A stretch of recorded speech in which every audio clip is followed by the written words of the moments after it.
Kona, Hawaii, summer of 2012. 2,000 triathletes stayed there in the bay, treading water, waiting for the cannon to go off.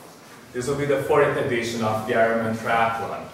And I was there, anxious, hoping that my 6 months of training would get me through. The cannon goes off, boom, people start swimming. I start trying to find my way, people swimming over my legs, fearing of getting kicked in the face, but I get horizontal and I try to push through.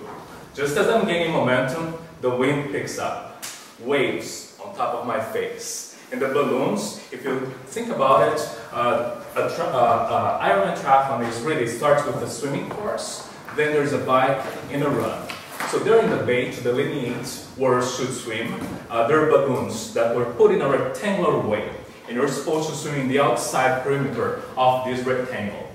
The wind blew them off, so I'm lost. There are waves, but I keep pushing, pushing, pushing, and an hour after, I finally get off water, totally disoriented, and I look, and there she is, a figure very well known in the triathlon world, an 82-year-old Catholic nun.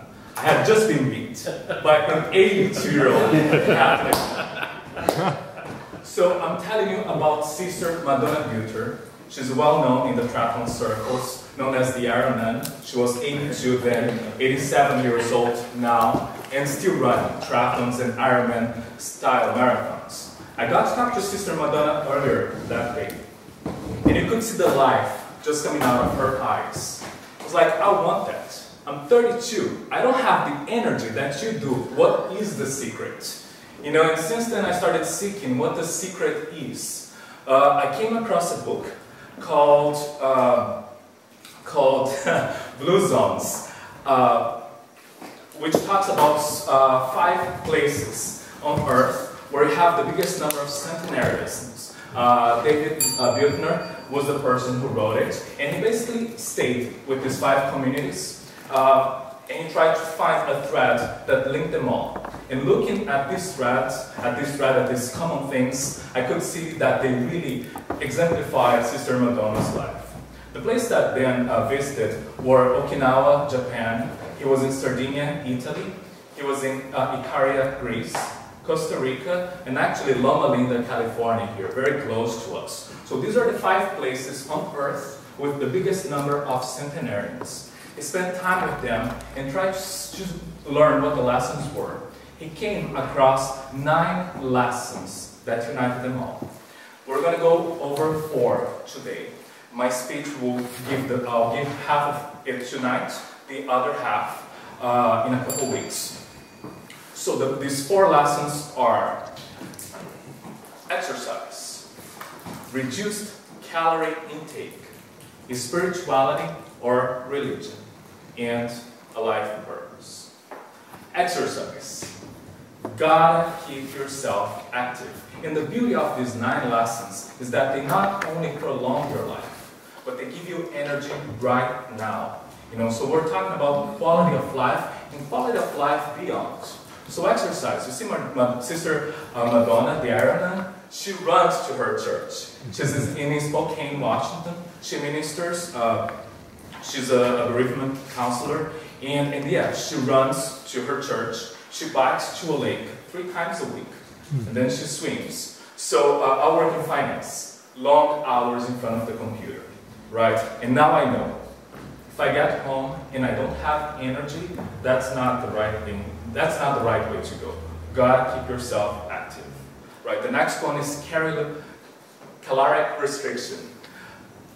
Especially now, with the holidays coming, right? There is that incentive to overdo. But no, when it comes to caloric intake, less is more.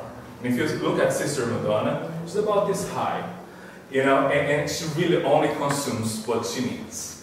And I'm trying to remind myself of that, right? When I say big portions, less is more.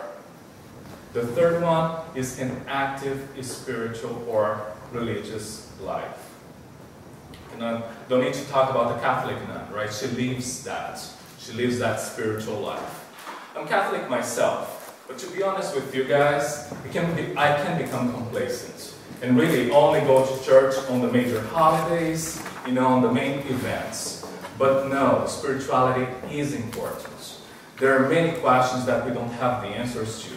And, many cultures have found ways to give comfort and, if not totally answer those questions, but at least give direction to our lives. And the fourth one that we're going to go over tonight is life purpose. I feel special with retirement. It seems to me that retirement is a new concept. Before, you just did what you did all the way into your older life, right? And you had a community that you belonged to. Things have changed. Now you have retirement, but we cannot lose that sense of purpose. And I think even better than that, we need to develop that sense of purpose early and carry that throughout our lives. Give us a reason to wake up in the morning, put our clothes, buckle up, and get it done. So I'll leave you all with these 4 lessons tonight. First one is exercise. Second one, calorie intake, reduced calorie intake, an active spiritual or religious life. And the fourth one is a life purpose. With these, your life, my life, has improved already. And maybe, if we're lucky, we can live a long life as Sister Madonna has. Thank you.